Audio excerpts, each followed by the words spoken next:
Bermuda triangle एक ऐसा नाम जो सुनते ही दिमाग में अनसुलझे रहस्य और अजीबोगरीब तरीके से गायब होने की तस्वीरें ले आता है।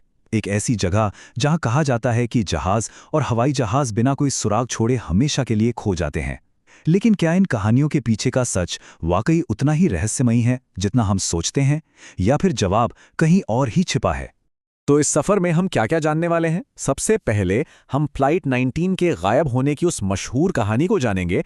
फिर हम देखेंगे कि कैसे डेविल्स ट्रायंगल की ये तमाम कहानियां बनी। इसके बाद हम वैज्ञानिक सुरागों पर नजर डालेंगे और ये भी समझेंगे कि ये सब कहीं हमारे दिमाग का कोई धोखा तो नहीं, और आखिर में इस ट्रायंगल के रहस्य को हमेशा के लिए सुलझा देंगे। चलिए शुरू करते हैं। तो चलिए कहानी की शुरुआत वहीं से करते हैं जहां से इस पूरे रहस्य ने जन्म लिया था। ये वो एक घटना थी जिसने बरमूडा ट्रायंगल को हमेशा के लिए बदनाम कर दिया। ये कहानी है फ्लाइट 19 की। सोचिए, 5 दिसंबर 1945 का दिन था। एक रूटीन ट्रेनिंग मिशन था, लेकिन कुछ ही घंटों में ये एक भयानक हादसे में बदल गया। उड़ान भरने के बस 2 घंटे बाद ही स्क्वाड्रन लीडर ने रिपोर्ट किया कि उनके कंपास ने काम करना बंद कर दिया है। वो रास्ता भटक चुके थे और मौसम भी तेजी से खराब हो रहा था। और फिर रेडियो पर एक आवाज गूंजती है जो उनकी घबराहट और बेबसी को साफ जाहिर कर रही थी। ये कोई मामूली रेडियो मैसेज नहीं था, ये उन पायलट्स का डर था जो खुले समंदर के ऊपर पूरी तरह खो चुके थे और उन्हें घर लौटने का कोई रास्ता नहीं मिल रहा था। लेकिन बात यहीं खत्म नहीं हुई। कहानी और भी ज्यादा उलझ गई जब फ्लाइट 19 को खोजने के लिए भेजा गया एक बचाव विमान, जिसमें 13 लोग सवार थे, वो भी हवा में ही गायब हो गया। कोई सुराग नहीं मिला। इसके बाद इतिहास के सबसे बड़े खोज अभियानों में से एक शुरू हुआ, लेकिन नतीजा कुछ भी नहीं। न कोई मलबा, न कोई निशान, सिर्फ एक अनसुलझा सवाल। तो ये एक अकेली घटना कैसे एक बहुत बड़ी सदियों पुरानी कहानी का हिस्सा बन गई? चलिए देखते हैं कि ये मिथक आखिर बना कैसे। तो ये है वो बदनाम इलाका, फ्लोरिडा, बरमूडा और प्यूर्टो रिको के बीच फैला समंदर का एक बड़ा सा हिस्सा। इसी जगह को लेकर अनगिनत किस्से कहानियां बनी और इसी ने दशकों तक लोगों की कल्पना को अपनी गिरफ्त में रखा। देखिए, ये जो मिथक है ना, ये कोई रातों रात नहीं बना। इसकी जड़ें सदियों पुरानी हैं। क्रिस्टोफर कोलंबस के समय से ही अजीबोगरीब घटनाओं की रिपोर्टें आती रहीं।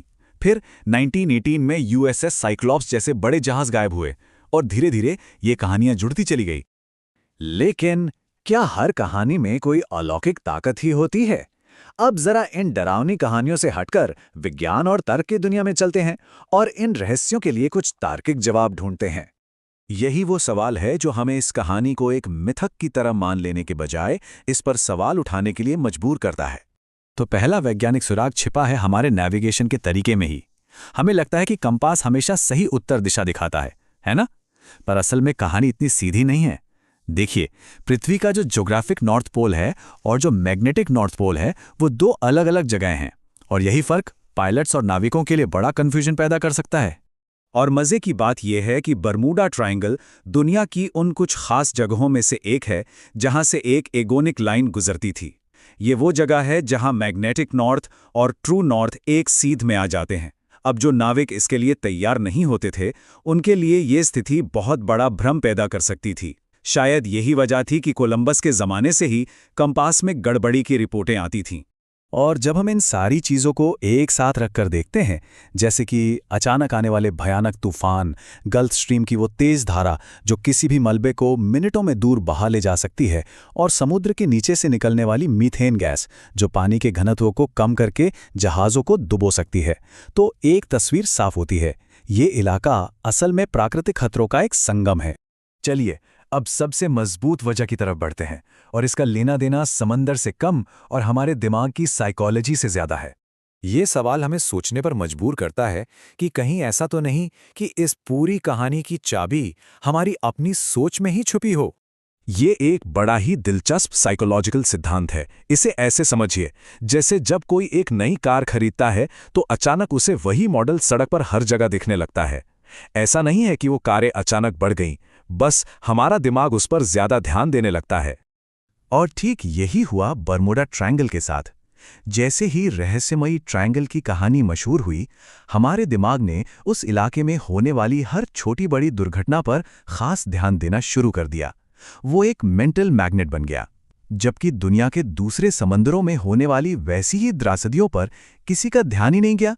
तो अब इन सब कहानियों और थ्योरीज के बाद देखते हैं कि ऑफिशियल अथॉरिटीज और असल डेटा इस रहस्य पर आखिरी फैसला क्या सुनाते हैं। ये बयान सीधे उसी संगठन का है जो इन पानी की निगरानी करता है।